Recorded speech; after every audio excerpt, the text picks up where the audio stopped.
Welcome to my new vlog. મિત્રો, તમે બધા મજામાં જશો. અત્યારે ગુજરાતમાં મોરબી જિલ્લામાં પલાસ નામનું ગામ.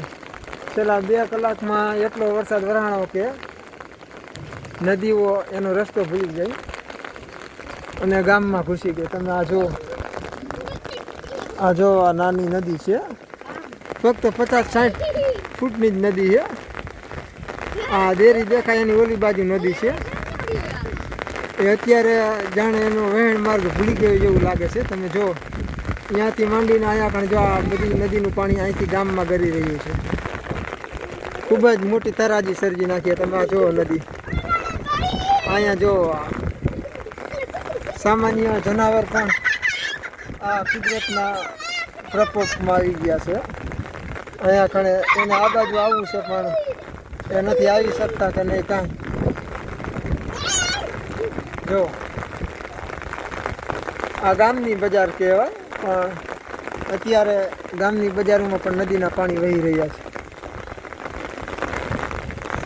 અને જો આમને આમ વરસાદ 2 કલાક હજી ચાલુ રહ્યો તો જનજીવન પણ ખોરવાઈ જશે. એટલું તીવ્ર પાણી આવી રહ્યું છે.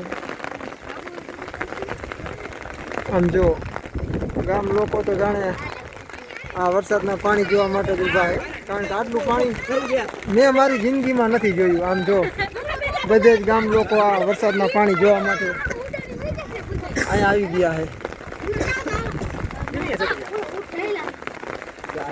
મારા 30 વર્ષ થયા પણ આપણે આપણી જિંદગીમાં આ નદીમાં આટલું પાણી નથી જોયું.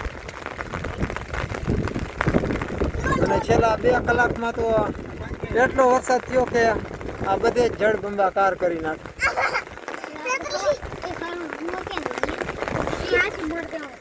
એ હસ્તી છત્રી ઉડી જશે. હસ્તીને તું નીચે લઈને જા. આ છોકરાઓ પણ જો નદીઓ ગાંડી તૂર થઈ. ક્યાંક લોકોના મકાનમાં તો ક્યાંક ખેતરોમાં ઘૂસી ગઈ.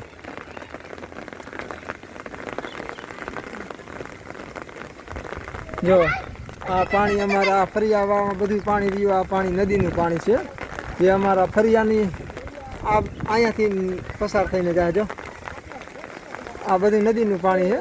ઓહો, જો આ રસોડામાં પણ નદીના પાણી ગરી ગયા. હવે આ જો આ રસોડામાં નદીના પાણી ગરી ગયા. અહીંયા ઘણા ઘર વખરીને નુકસાન. અરે હજી તો વરસાદ ચાલુ જ છે. આમ જો કેટલું પાણી છે. આમ જો આમ રસોડામાં પાણી ઘૂસી ગયા છે. અને હવે થોડી વાર આવો ને આવો ચાલુ રહ્યો તો લોકોના ઘરમાં પણ પાણી ઘૂસી જવાની પૂરેપૂરી સંભાવના છે. હા, આમ જો